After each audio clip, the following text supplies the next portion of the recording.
Nous sommes le 8 janvier 2023, les intelligences artificielles commencent à prendre le dessus sur nous. Entre ChatGPT, Jasper et tous les outils et les intelligences artificielles par dizaines qui sortent par jour et qui sont améliorés, tous les métiers en tant que prestataires de services sont menacés, y compris les graphistes qui sont dans le top 3 pour moi, les graphistes, les codeurs et les copywriters. Donc pour ce faire, j'ai dû étudier pendant plus de 2 semaines acharnées des intelligences artificielles de toutes sortes. J'ai tout testé, j'ai fait énormément de nuits blanches, j'ai beaucoup travaillé. Aujourd'hui, je vous ai fait un condensé de 5 fonctionnalités que vous pouvez utiliser avec ChatGPT en tant que graphiste. Vous pouvez éventuellement les utiliser si vous faites des métiers similaires, mais je vais vous donner les 5 astuces, on va dire, qui peuvent faire gagner un temps fou pour les graphistes et créateurs, on va dire, graphiques. J'en ferai une autre vidéo par rapport à ça, mais ma prédiction est que le métier de graphiste est en voie d'extinction. La machine est lancée. Allez, c'est parti, je vous montre ça très rapidement. Donc on se retrouve sur ChatGPT, le fameux. En numéro 1, la création de contenu pour tous les réseaux sociaux, que ça soit Instagram, Twitter, Facebook, LinkedIn, peu importe, pour la rédaction. Si vous voulez écrire une publication, un exemple, j'ai fait une illustration j'ai fait une illustration japonaise, un samouraï japonais. Donc je vais lui dire, rédige-moi une description d'un samouraï japonais par exemple, d'un samouraï japonais guerrier par exemple, pour Instagram. Donc là je fais entrée, là il va me proposer directement une description automatiquement. Ce qui m'arrive souvent de faire, c'est que par réflexe, pendant que le texte se tape, j'écris toujours en bas,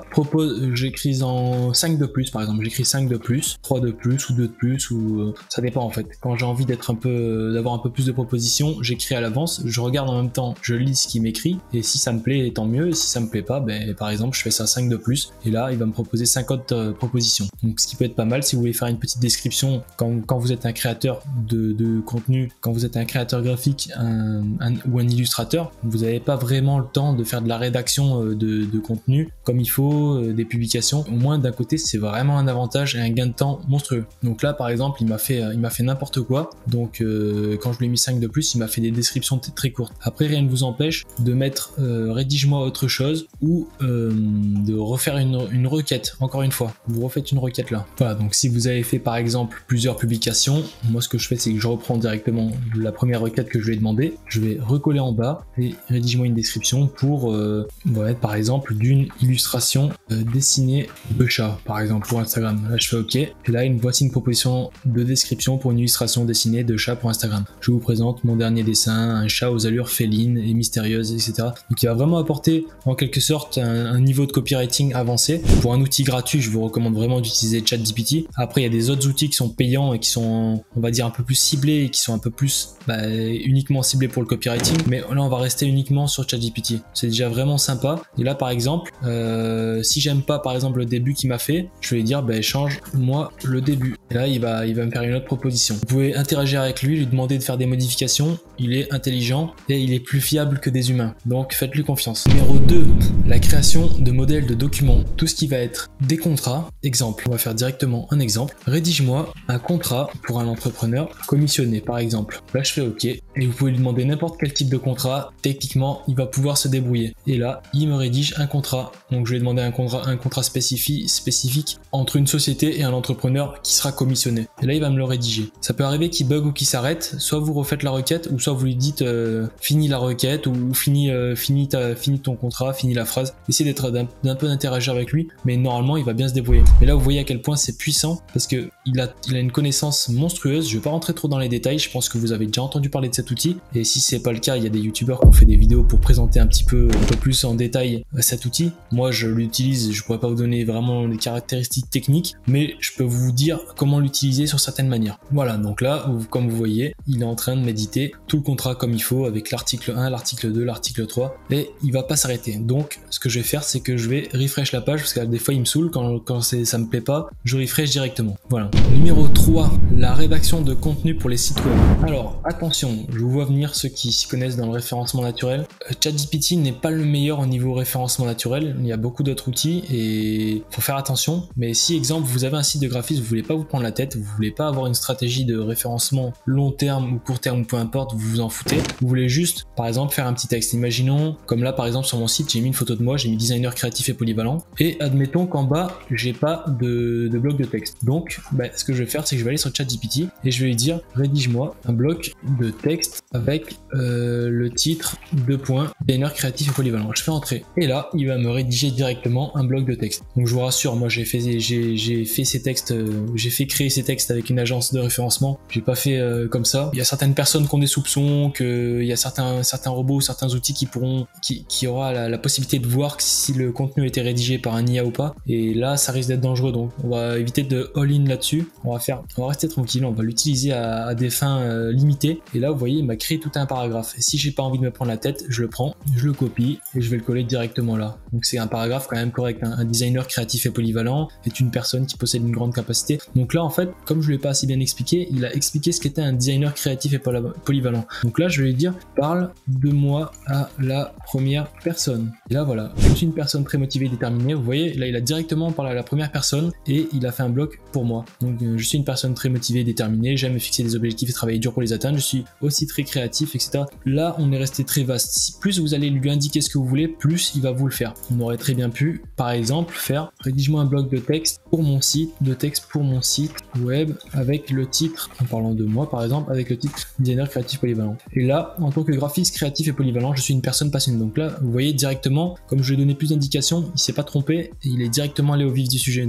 Donc essayez au maximum de lui préciser des détails, pas trop rentrer dans trop de détails, sinon il va rien comprendre, mais à 99% du temps il comprend. Donc c'est vraiment un outil incroyable, il comprend pratiquement tout ce qu'on lui dit. Donc voilà, il m'a fait un bon petit bloc, et comme j'ai pas envie qu'il me saoule trop longtemps, hop, je vais refresh la page. Pour générer des scénarios ou des scripts, alors là attention, c'est vraiment un glitch 2.0, parce que admettons demain j'ai un examen, ou peu importe si je suis étudiant ou j'ai une présentation à faire, ou je dois faire quelque chose à l'oral, et je vais lui dire rédige-moi un oral. Là, tous les étudiants, pour ceux qui connaissent pas encore l'outil, profitez-en tant que c'est gratuit, régalez-vous.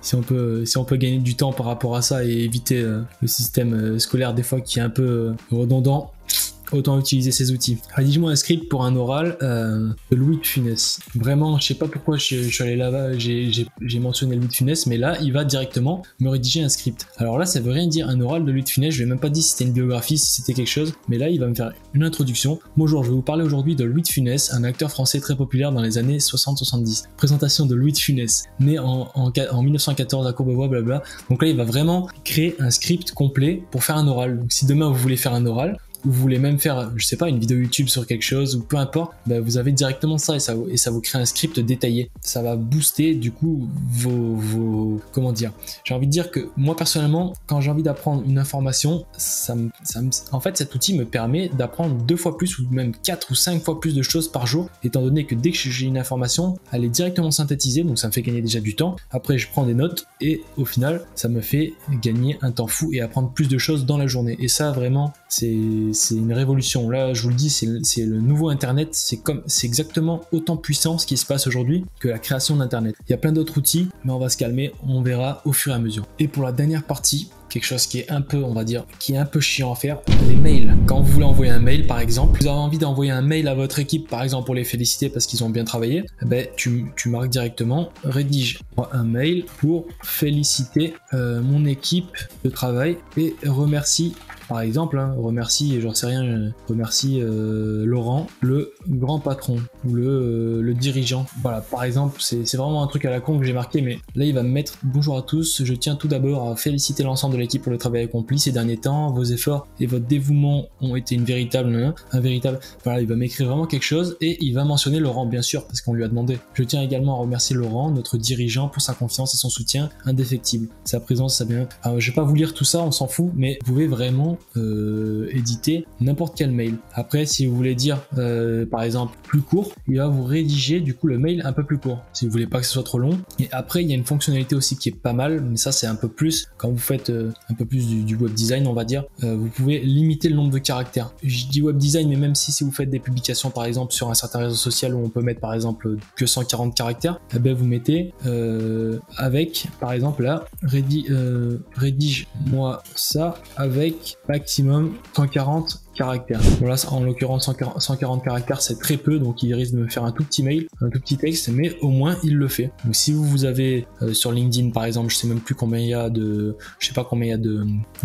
disponibilité de caractères, mais voilà, là on sait qu'il nous a rédigé quelque chose à moins de 140 caractères, donc ça passera. Vous voyez l'outil à quel point il est puissant, et je peux directement interagir avec lui. Je sais pas comment dire, mais bon, parce que là j'ai pas dormi encore, là il est actuellement 2h15 du mat et c'est pas fini. Je vais encore analyser les outils et ils vont devenir de plus en plus puissants, donc préparez-vous à ce que ça soit la guerre, parce que il y a des métiers qui vont s'éteindre, et si vous vous mettez pas à jour maintenant et vous regardez un peu ce qui se passe dans l'actualité des intelligences artificielles, il y a énormément de métiers qui vont disparaître, que ce soit en court terme ou en long terme, ils vont disparaître, c'est-à-dire ceux qui vont prendre les décisions au plus vite gagneront sur le long terme, et je vous assure. Mais de toute façon, vous verrez, je sais que là c'est le début d'une guerre. Donc voilà, c'était une vidéo très rapide sur ChatGPT pour vous montrer la fonctionnalité.